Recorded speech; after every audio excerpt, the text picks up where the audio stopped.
A sword slammed against another with a violent crack that echoed across the burning village. Sparks exploded into the night as terrified villagers ran for their lives. Warriors of the ancient Benin Kingdom stumbled backward in fear, while two men stood at the center of the chaos like angry gods. One was the great, Oba Ozolua.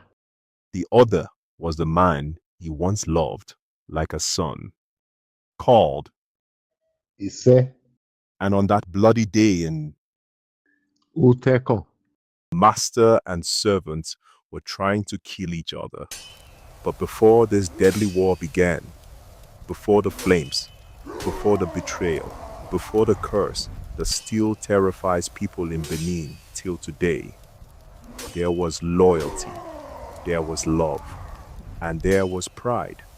If you enjoy powerful African historical stories like this, make sure you like this video, subscribe to the channel, and comment Ise Ozolua.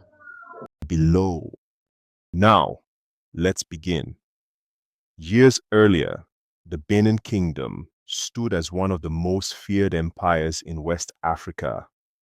Under the reign of Oba Ozolua. villages paid tribute to Benin or faced destruction. His name alone caused fear across forests, markets, and battlefields. But one village refused to bow. That village was Uteko. the people of Uteko. stopped paying homage to Benin, and that rebellion angered the Oba deeply. Who Who dares, dares challenge challenge my throne? throne? If Oba Ozolua. Thundered before his chiefs. The palace fell silent. No one answered. Then the Oba rose slowly from his throne, gripping the royal Ada sword. if If Hutelkon wants war, then war he said is what coldly, they shall receive. then war is what they shall receive. The warriors roared in agreement. Drums echoed across Benin as soldiers prepared for battle. Spears were sharpened. Charms were tied around waists. Mothers held their sons tightly, praying they would return alive. When the Benin army marched toward Hutalkon villages, trembled at the sight. At the center of Utekon was a man named, Ogiewabo. he was a respected man, and he was the father of a young boy named Ise. The attack came before sunrise. Screams erupted across the village as Benin warriors stormed through homes with fire and steel. Men fought desperately, but were overwhelmed by the Oba's forces. Ogiewabo. Looked around and realized the battle was lost. History has it that he disappeared into the thin air, leaving behind his wife and son. When the battle ended, many expected Oba to kill the captives. Instead, something unexpected happened. The Oba noticed Huvi and her son standing among the survivors. "Who are they?" he asked. "A woman from Hutelkon, my lord," one chief replied, "and her son." The Oba studied the boy carefully. Even as a child, Ise showed no fear. Most children cried before the Oba. Ise stared directly into his eyes. The Oba smiled slightly. "Bring them to Benin." And just like that, the lives of mother and son changed forever. Years passed inside the magnificent royal palace of Benin. Uwi. Became one of the wives of the Oba, Ise. grew into a powerful young warrior, strong, fearless, deadly. Among all the royal attendants, none was more trusted than Ise. The Oba personally trained him and eventually made him his sword bearer. That was no ordinary position. The sword bearer stood closest to the king during ceremonies, wars, and royal gatherings. It was a position built on trust, and the Oba trusted him deeply. Some even whispered that the Oba loved Ise more than his own sons. But there was another reason people feared him. They believed the Oba had spiritually fortified him. Warriors spoke in hushed tones whenever his name was mentioned. They say blades cannot cut him. They say charms bounce off his skin. They say the spirits walk with him. Ise heard the rumors and remained silent, but inside him, pride was growing, and his mother only made it worse. As the new wife of the Oba, Huve became arrogant. Whenever she visited the markets of Benin, she insulted traders openly. One afternoon, she grabbed baskets of food without paying. A market woman stepped forward angrily. "You cannot take these without payment," oui, laughed mockingly. "Do you know who I am?" The woman stood her ground. "You are still a human being." Suddenly, oui, slapped her hard across the face. The market went silent. "You dare speak to the wife of the Oba this way?" Huvi shouted. Fear spread among the traders. No one challenged her again, but complaints soon reached the palace. The chiefs bowed before the Oba as they reported her actions. "My lord," one elder said carefully, "your wife continues to oppress the market women." The Oba's face darkened. Then he said the words that slowly poisoned Isi's heart. "If I destroy Hutelkon," Oba declared, "I will pass through Okun and destroy it too." The chiefs nodded nervously. Because Okun was Huvi's village, coincidentally, Okun weren't paying homage to the Oba. Ise stood beside the throne, gripping the royal sword tightly. His jaw clenched, but he said nothing. At least, not yet. And every single time, the Oba repeated those words, the anger inside Ise grew stronger. At first, Isel tried to ignore it, but slowly, the words began to burn inside him, like hot iron. The palace was crowded with chiefs, warriors, and palace attendants. Incense smoke curled through the air as the Oba listened impatiently. "My lord," the elder said carefully, "Huvi caused another disturbance in the market this morning." The Oba exhaled heavily. Then he spoke again. "If I destroy Hutelkon, I will pass through Okun. If you're enjoying this powerful Edo history, and if you love African history and untold stories from the ancient kingdoms of Africa, pause right now and hit the like button. Subscribe for more untold African stories every week. Like this video and tell me what you think happens next. Do you think Isel will react or keep calm? I want to know what you think in the comment section. Let me know. The words hit Isel like a spear. Something inside him finally snapped. Without warning, he raised his hand to his mouth and bit deeply into his own finger. Blood burst out instantly. The entire palace froze. One chief nearly screamed. Another covered his mouth in horror. Because in ancient Benin tradition, it was forbidden for the Oba to see blood while seated on the throne. It was a terrible taboo. The atmosphere changed immediately. The Oba rose slowly from his throne, his eyes filled with dangerous anger. "Isel!" he thundered. The palace trembled into silence. "Why would you commit such madness before your king?" Blood dripped from Isel's hand onto the palace floor. But he did not kneel. He did not apologize. Instead, he stared directly at the Oba. "Because you insult my people," Isel said boldly. The chiefs gasped. No one spoke to the Oba that way, not even powerful war generals. The Oba descended the steps of his throne slowly. "You dare accuse me?" "You've threatened my clan before your chiefs," Ise replied, again and again. Then suddenly, Ise committed another shocking act. He grabbed the sacred Ada sword and turned it upside down. The palace exploded into confusion. "No! He has rebelled! Seize him!" But nobody moved. Nobody dared touch him. The Oba's face became terrifyingly calm. "Can you defend your people against me?" he asked quietly. Ise answered without fear. "Yes." That single word changed everything. The Oba pointed toward the palace gate. "Leave Benin," he ordered. "Return to your father's land and wait for me there."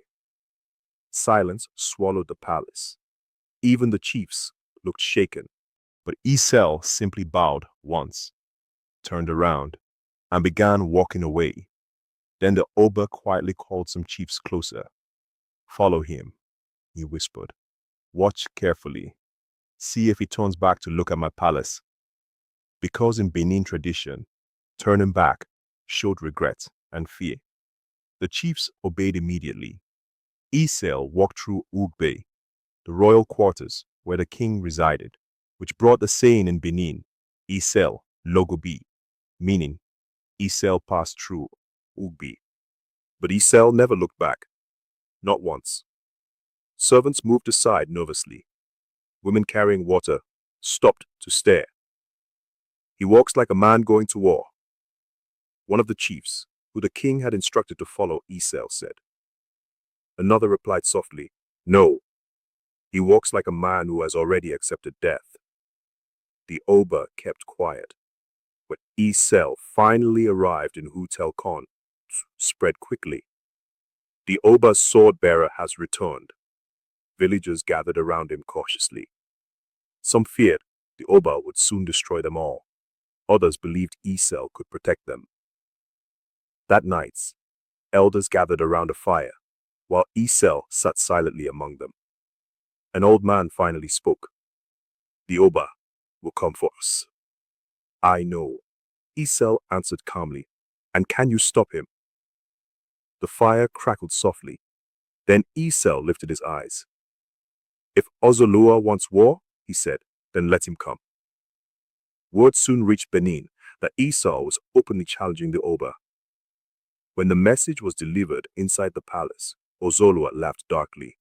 "So the boy has found courage." When Ise got to Hotel Khan, he sent words of threat to the Oba, and the Oba also sent threat to Ise, which is what brought the saying in Benin, "Ise Yan, Ozolua Yan," in Edo language, which means Ise threatened, Ozolua threatened. The challenge spread across the kingdom like wildfire. But what frightened people most was not the threat of war. It was the silence that followed. Because for 3 long years, Oba Ozolua did nothing. No attack, no soldiers, no threats. And that silence was far more terrifying than rage. Then one morning, the war drums began to sound across Benin again. Deep, heavy, violent. The chiefs looked at each other knowingly. The waiting was over. Ozolua was finally going to Hotel Khan. The people of Hotel Khan woke to screams before sunrise. Women ran through the village carrying children on their backs. Warriors rushed out with spears in trembling hands as the thunder of Benin war drums shook the earth. Then they saw them, the army of Oba Ozolua, thousands of warriors moving like a flood of death through the forest. And at the front stood the Oba himself. "Leave nobody alive," one Benin commander shouted. What followed was slaughter. Homes burned violently as villagers scattered in every direction. Men fell beneath swords. Goats, chickens, and even dogs were cut down as the warriors swept through Hotel Khan with terrifying fury. It was no longer war. It was punishment. One wounded villager escaped into the forest and found Ise near the bush. "Ise!" the man cried breathlessly. "The Oba has come. Hotel Khan is fallen." Ise sprang to his feet instantly. How far? They are already killing everyone. Without another word, Ise rushed toward his secret chamber, hidden deep inside the forest. Inside the chamber was the sword people feared across the kingdom. The blade was wrapped in red cloth. As Ise grabbed it, the air around him seemed to change. His eyes hardened. Today, he whispered, either Ozolua dies or I do. Back in Hutelkon, the slaughter continued, until suddenly the wind shifted. A strange silence fell over the battlefield. Even the Benin warriors sensed it. Then Ise appeared, covered in dust, sword in hand, eyes burning with rage. The surviving villagers cried out in relief. Ise! The Oba stepped forward slowly. For a moment, neither man spoke. Master and servant stood face to face while the village burned around them. Then Ozolua spoke first. You should have remained loyal. Ise tightened his grip on the sword. You should have respected my people. The Oba's expression darkened. You challenge your king. I challenge the man who brought death to my home. Suddenly Ise attacked. Clang! The impact of the sword sent sparks flying violently into the air. Warriors stumbled backward as the two men exchanged terrifying blows with unnatural speed. Again! Clang! Again! Boom! The sound echoed like thunder across the battlefield. Some warriors swore flames burst from their swords each time they collided. Others dropped their weapons entirely and fled. Neither man fought like an ordinary human being. The ground beneath them cracked under the force of their attacks. Then, slowly, something shocking began to happen. Ise started overpowering the Oba. Each strike pushed Ozolua backward. Each movement became more dangerous. The chiefs, watching nearby, exchanged frightened looks. He is stronger than the Oba. This cannot be happening. Then suddenly, Ozolua leapt backward and climbed a nearby coconut tree. The battlefield froze. Ise looked up furiously. Come down, he roared, but the Oba remained high above him. Ise raised his sword angrily.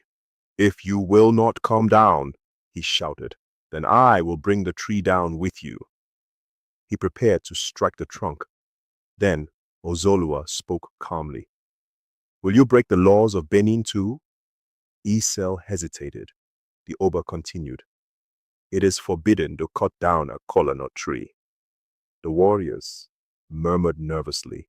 Ise's sword stopped midair. Even in war, ancient traditions carried power, and that hesitation changed everything. An elder named Huwonria suddenly stepped forward from the crowd. Ise, he shouted. Ise turned sharply.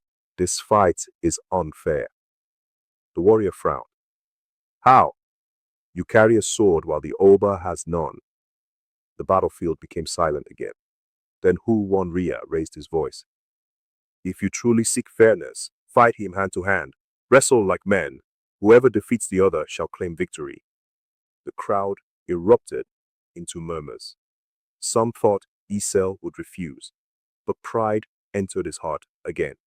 Slowly, he threw his sword aside. Fine, he said. Let him come down. The Oba climbed from the tree. Moments later, the two warriors locked hands violently as the wrestling began. Dust exploded beneath their feet. Their muscles strained as each man tried forcing the other down. Warriors screamed in excitement. Fight! Bring him down! Then slowly, Ise began winning again. The Oba staggered backward. The chiefs panicked. If Ozolua falls, Benin falls. Huwonria's eyes widened with fear. Then secretly, he bent down, grabbed a handful of red sand, and flung it onto Ise's back. The crowd gasped instantly. Red sand covered Ise's skin, and in Benin wrestling tradition, that meant defeat. Ise released the Oba immediately and spun around furiously. Who won Ria? He roared. But the elder stood firm. You have fallen, Ria declared loudly. You are defeated. Ise looked around desperately. No one challenged the decision. No one defended him. The mighty warrior realized he had been betrayed. Slowly, painfully, he stretched his neck forward toward the Oba. But before the sword fell, Ise spoke one final time. Who won Ria? His voice shook with rage. For lying against me, the same fate shall visit you. The air became heavy. Karma will find you. Swoosh! The Oba's blade sliced through Isel's neck. The warrior fell. Then something impossible happened. His head vanished, completely disappeared. Fear swept across the battlefield instantly. Even Ozolua stepped backward in shock. Nobody dared speak. Nobody understood what had happened. As they journeyed back toward Benin, Ria became boastful. My king, he kept saying proudly, without me, you would have died today. At first, Ozolua ignored him, but the man repeated it again, and again, and again, until finally the Oba grew irritated. This man talks too much, he thought. If he enters Benin boasting this way, he could disgrace the throne itself. So, Ozolua smiled calmly. Your charms are powerful, he said softly. Teach them to me. Proudly, Ria revealed everything. He told the Oba that there was a powerful charm tied around his wrists, that without that charm, he is as useless as a rat. He gave Oba Ozolua this charm. They didn't walk about 2 steps when Oba Ozolua drew his sword. Swoosh! This time, the blade cut clean through his neck. Raya collapsed instantly, and on that spot, Oba Ozolua planted Ihimi. tree. The tree is believed to be the first tree according to Benin myth. It has been planted as boundary tree for centuries and is also used when serving the ritual made to God prior to worship. It is also believed to ward off evil and has a medicinal property used in the treatment of fertility problem in women. The Oba stared down at his body coldly. What you called favor, he said quietly, was evil, and it has come against you. Karma has really visited you. For this, you remain deified forever. Whoever comes to your shrine to pray will not know or remember how to pray.